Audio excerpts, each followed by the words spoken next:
दोस्तों, आज मैं आपको लेकर चलने वाली हूँ कहानियों के सफ़र में। मेरे यानी लोकृति गुप्ता अनोखी की लिखी एक अनोखी और खूबसूरत कहानी, जहाँ आपको मिलेगा यादों का खूबसूरत खजाना, मेरे शब्द और मेरी आवाज़ में।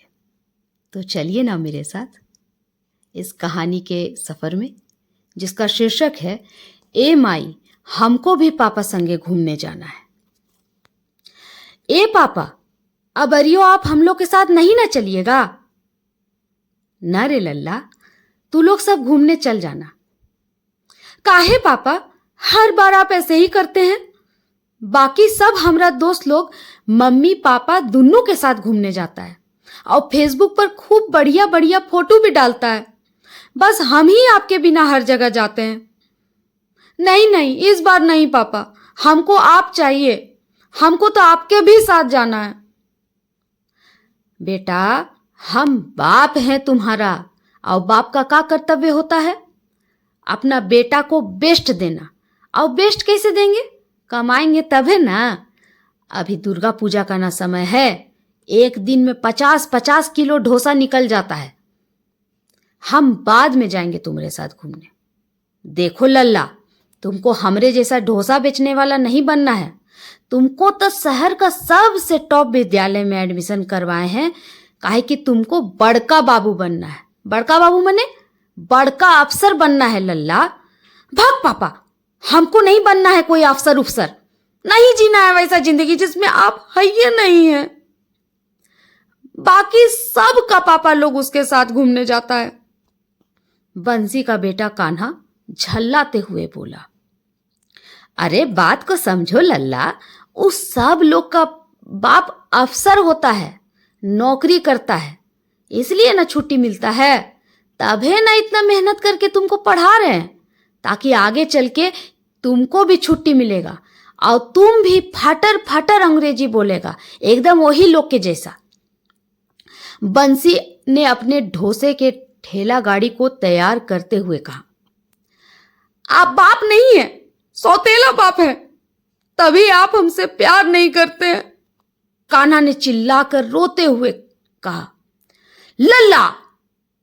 बंसी चित्कार के साथ अपने बेटे कान्हा के मन की भड़ास को बदतमीजी का नाम देते हुए उसके गालों पे कस के 2 झापड़ जड़ते हुए अपने डोसे की ठेला गाड़ी को लेकर निकल गया।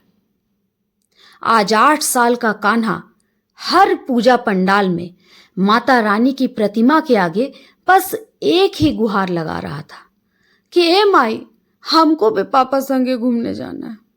ए माई, हमको भी पापा संगे घूमने जाना है। उधर बंसी का ठेला बहुत ठाकड़ चल रहा था। वो बहुत खुश था। पूजा में हर साल उसकी कमाई चरम सीमा पर पहुंच जाती है।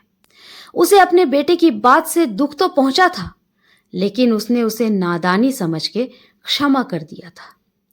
तवे पे डोसा बनाते बनाते बंसी 5 वर्ष पीछे अतीत के गलियारों में पहुंच गया, जहां वो अपने गांव बक्सर में कर्जे के बोझ तले इस तरह दब चुका था, जिसे चुकाते चुकाते उसके खेत खलिहान सब बिक गए थे और गुजर करने के लिए बस एक खपड़ैल छोटी सी झोपड़ी बच गई थी। शहर में उसका एक दोस्त बल्ली चाउमीन चिल्ली बेचा करता था। उसकी आमदनी इतनी अच्छी थी कि उसने 3 तल्ला मकान बना लिया था और अपने बच्चों को बहुत ही अच्छी शिक्षा और जीवन देने में सक्षम था। बहुत धाड़स के करके उसने बल्ली का हाथ थामे डोसे के ठेले के साथ नए जीवन का आरंभ किया था। और उसकी किस्मत ने भी कुछ ऐसे ही साथ दिया कि बहुत ही कम समय में उसके ठेले पे 4 नौकर खटने लगे और वो बहुत अमीर बन गया। लेकिन बल्ली हर तीज त्योहार में काम के साथ साथ परिवार के लिए भी समय जरूर निकाल लेता था और बंसी को ये बात मूर्खता लगती थी। बंसी अक्सर बल्ली को ये बात कहता भी था तो बल्ली हंसते हुए कहता, भाई खमा किसके लिए रहे हो? परिवार के लिए ना। जब वह खुश नहीं रहेगा तो क्या करेंगे वैसा कमाई का। आज 9वीं का दिन है। बल्ली ने अपना ठेला बंद रखा है और उसकी योजना दिन भर आराम करने के बाद रात को परिवार के साथ पूजा घूमने की थी। रात के 11 बज रहे हैं कि तभी अचानक 4-5 पुलिस कर्मियों का ऑर्डर पाकर बंसी अतीत से वर्तमान में आ पहुंचा। उसने देखा कि सभी पुलिस वाले अपने अपने बच्चों और परिवार के साथ वीडियो कॉल पे थे। डोसा खाकर समय बिना बर्बाद किए वे सब वहां से जाने को हुए। तभी बंसी ने कहा, हमारे घर में भी यही कहानी है साहब, क्या बताएं। तभी एक पुलिसकर्मी ने हंसते हुए उत्तर दिया, हम लोग को तो हर तीज त्योहार में मजबूरी में परिवार से दूर रहना पड़ता है। काश हम लोग का भी आपकी तरह कुछ अपना व्यापार होता तो अपनी मर्जी से परिवार के लिए एक दिन छुट्टी कर पाते। इस एक वाक्य ने बंसी को झकझोर कर रख दिया। उसे संट मार गया और वो मन ही मन सोचने लगा कि वो तो सोच रहा था कि नौकरी व्यापार से ज्यादा अच्छा है, और नौकरी वाले सोच रहे हैं कि काश वो व्यापारी होते तो अपनी मर्जी से जिंदगी जी लेते। मतलब इस 99 के चक्कर में सब के सब फंसे हुए हैं। बड़ी ख्वाहिश के साथ कमाने निकले थे कि परिवार के संग सुकून की जिंदगी बिताएंगे।